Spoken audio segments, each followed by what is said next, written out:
Hey there, pirates. Welcome aboard the Anime No Mi channel. There is a demon hidden in the devil fruits. This has been said since the beginning of the series, but we've never been told why. And now, we will dive into this. And in today's video, we will discover what the devil of the fruits is. I hope for your support to help our crew win, and to do so, you just need to click the thumbs up button, leave a like, and subscribe to the channel. By doing this, you will win an incredible devil fruit, so just comment which fruit you want. I believe the devil of the devil fruits could be something much greater than just a mythical entity or a symbolic explanation for the powers of these fruits. It might be a real force, a being that somehow exists within the world of One Piece, and its connection to the devil fruits could be directly linked to the ancient struggle between the D-bearers and the world nobles. From the beginning of the series, the devil fruits have always been presented as mysterious objects, capable of granting extraordinary powers to those who consume them, but at a cost: the inability to swim. If the sea is the mother of nature, as Vegapunk suggests in chapter 1067, then these fruits are something that defies the natural order of the world, something that shouldn't exist within the normal rules of life.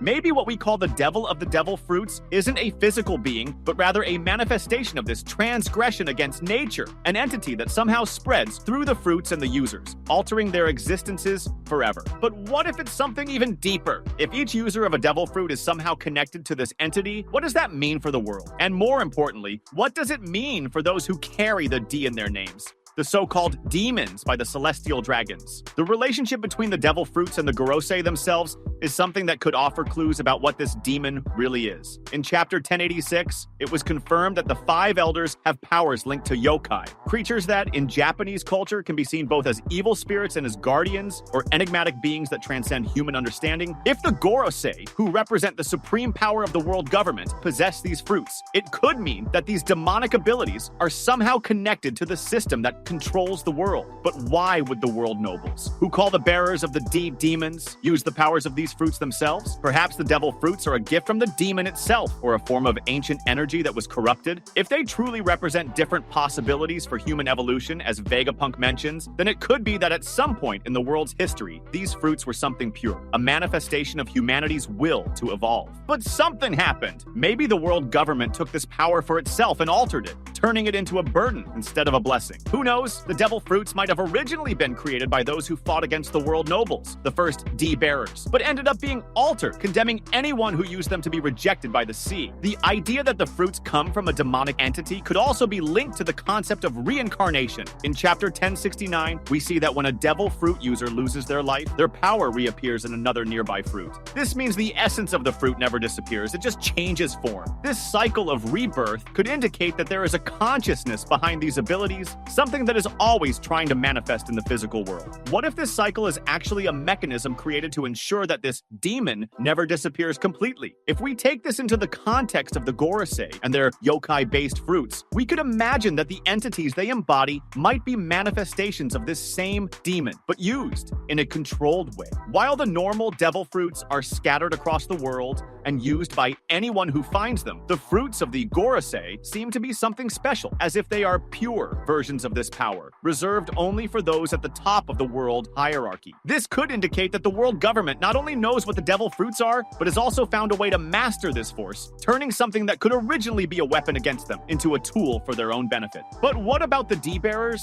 Why are they called demons by the world nobles? If the demon of the devil fruits really exists, it may have a direct relationship with these people, perhaps as an ancestral power that was banished or sealed. In chapter 1040, Big Mom mentions that the D is something that shouldn't exist. This implies that there is something in the lineage of these people that represents a threat to the world government, something that cannot be erased no matter how many centuries pass. If the D-bearers are the true descendants of this demon, or perhaps those who inherited its will, this could explain why the devil fruits exist in the first place. If the fruits are a manifestation of human hope and imagination, as Vegapunk suggests, maybe the D-bearers are those who carry this hope in its purest form. It could be that the fruits are an attempt to bring this vision to reality, a way of granting people the power to shape their own destiny. But at the same time, they carry a curse, the rejection by the sea, which could mean that anyone who tries to change the world will inevitably be punished for it. Perhaps the demon of the devil fruits is in fact the very spirit of freedom, a being or force that represents the fight against the fate imposed by the world government. If this is true, then the Gorosei, by consuming their yokai fruits, may be trying to take this power for themselves. distorting its true essence so that it serves their purposes. They may have turned the devil fruits into something that grants power, but at the same time keeps those who use them under control, preventing them from reaching their true potential. This would explain why Shanks, someone who seems to understand much more about the world than he lets on, has never eaten a devil fruit. He may know that these fruits, although granting incredible abilities, carry with them a hidden connection to the very system that governs the world. If there is a demon behind the devil fruits, perhaps its true identity is connected to the lost century itself. It could be that before the rise of the world government, this being was an entity that was revered or feared, and its essence was divided between the fruits to prevent it from returning to its original state. If this is true, then someone who manages to gather all the devil fruits or uncover their true origin might end up freeing this entity, bringing back something that was sealed hundreds of years ago. And who else would be in a position to do that but Luffy, someone whose very power comes from a special devil fruit linked to the legend of the sun god? Maybe the true purpose of the devil fruits was never just to grant powers, but rather to awaken something dormant within the world. If the devil of the devil fruits exists, it may not be a villain, but a force waiting to be unleashed, a force that could change everything. And if that moment comes, it could be that the world nobles, the Gorosei, and the entire world government will finally reveal what they truly fear. But why does the sea reject devil fruit users?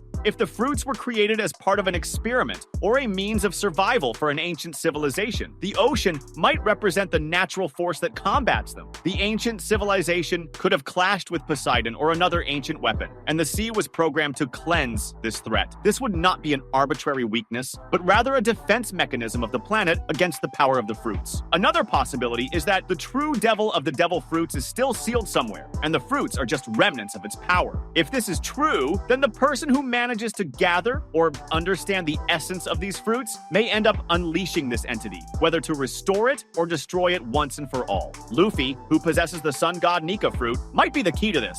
His fruit is different from the others, having been hidden and renamed by the world government itself. This means that its true nature was dangerous to the status quo, and it could be directly tied to the heart of this mystery. If the devil of the devil fruits is an entity that carries the essence of a destroyed civilization, its existence may be what the celestial dragons fear above all else. They may not only be trying to rule the world, but also to prevent this force from awakening again. This would make the world government not just an oppressive entity, but a desperate institution trying to contain something they know they cannot control. In the end, the devil of the devil fruits may be more than just an evil entity. It could be the personification of freedom and revolution, a force that defies fate and seeks to restore something lost. If this is the case, then Luffy's final battle will not just be against the world government, but against the very history of the world and the secret that has been buried for centuries. Ultimately, the devil of the devil fruits may be much more than a simple legend or an evil spirit. It could be the personification of an ancient force that was divided and scattered across the world, connecting all who consume these fruits in a mysterious and perhaps revolutionary way. Luffy, with his sun god fruit, may be the keyholder to this entire mystery, capable of releasing something that has been sealed for centuries. And who would have thought, right? Luffy's final fight won't just be against the world government, but against the world's very secret, a history they tried to bury. In the end, maybe the true devil is more of a force of freedom waiting to be awakened. And if that happens, the world government will realize that the real danger isn't the fruits, but what they truly represent. That was today's content. We hope you liked it and want to share your opinion on the subject. Don't forget to share the video, give it a thumbs up, and I'll see you in the next video. Take care and stay amazing.